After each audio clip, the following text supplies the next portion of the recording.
بسم الله الرحمن الرحیم. السلام علیکم ګرانو کتونکو، واجد علي یم. ملګرو، نن به زما ریاکشن ویډیو یې په پښتنو باندې. په پښتنو کې سلک شانتي خلک شته دي چې هغوی یو رواج خپل کړی دی. آیا دا رواج ټیک دی یا غلط دی؟ خپله قیمتي رایه به ماته په کمنټس کې راکړئ. ضرور ویډیو در سره شریکوم. ویډیو هم وګورئ. الله دې وبخي. د مفتي سردار علي حقانی یو یادګار بیان هم په دغه باره کې هغه بیان کړی. بالکل د نن وخت سره هغه ډیر صحیح چلیږي. ویډیو در سره شریکوم او کوم چې زمونږ د پښتنو هغه رواج دی په ودونو کې چې کوم هغوی هغه رواج خپل کړی دی، مطلب د هندوانو چې کوم رسمونه دي هغه رو موږ په ځان کې راولو. خپله رایه به ماته په کمنټس کې ضرور راکړئ. ویډیو در سره پوره وګورئ، د خپلو ملګرو سره شیر کړئ.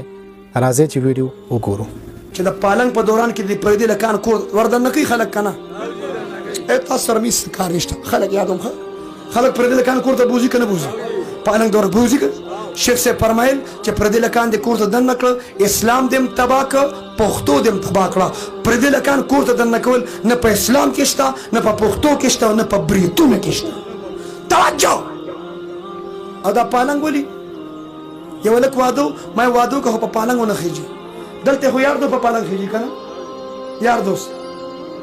الته د دوستان اندوان راتاو شول، دا کټه چې څنګه چتاو یو اندو پکې आवाज وکړو، وی الا ور پسیو باسه. دا هغه مسلمان دی چې خزه د پاره خپل دین پرې. نن چې زمونږ زنانه مور او خور په مسلمان ناسته دعا کوي، په دعا کې ربا هغه وخت پر مرګ مره ولا سپل د خپل بچي پالنګ نه دی پښتونه ما ته مور خور ته دا نه خودل چې پیغمبر په پالنګ نه دی ختلی. ابو بکر، عمر، عثمان، علي، صحابه، تابعین، تبع تابعین، ائمه اربعه، اکابر علماء دیوبند په واده کې په پالنګ نه دی ختلی. وای پالنګ د اندونو طریقه د چا طریقه ده؟ خو پکړه کې ټول وای د چا طریقه ده؟ یو خلب بندنی د چا طریقه ده؟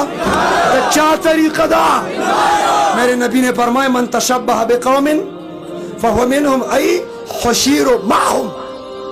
حجنم کوا، عمریم کوا، صدقات او خیراتونم کوا، عبادتونم کوا، عبادتونم کوا، جمعات کې اذانونم کوا، پړومبي سب کې منځونم کوا. پښتون چې په واده کې دي د اندوانو طریقه وکړه کنه ان شاء الله العزیز د قیامت پر ورځ به ګاندی سره پورته کې. ستا حشر به ګاندی سره ستا منځ د تا بچ کی ځا، ستا ذکر د تا بچ کی، ستا تلاوت دی طریقې والا سره به د حشر کېږي. میرے نبی نے بات ختم کی ہے. توجہ. پالنګ د چا طریقه ده؟ یو لک وادو ما وادو که په پالنګ ونه خېږي مفتي صاحب مجبوري ده. په پالنګ وي غټه مجبور څه چل دی خو اخرات وي چې خېږي به د غاز مارکټې به څوک پوي. ټول کار دننه خراب دی. کم زینا کم زینا ډېر رسمونه رواجونه زنانه کوي، سړو ته پتم نشته. بعضې خلک په ودونو کې نښې کوي، د واده لږ په کرسۍ کښېني، لاس ته ول رومال وتړي، په لاس کې نکریز ولګوي، سر ویښته وله غوړ کړي، خوله کې لډو ورکړي. دا خو به نه وي که نه انشاءالله. خلک یې کوي که نه کوي؟ خلک یې کوي. ودانو دا کم مخلوق دی. دا لاس ته دلته رومال تړي، هندوان تار تړي، دې تار ته هندوان راکې وي. بولو هندوان ورته څه وایي؟ دا راکې تړل، دا تار تړل، یا دا رومال. دا چا طریقه شوه؟ د چا طریقه شوه؟ ودونه کې دلته څوک کوي؟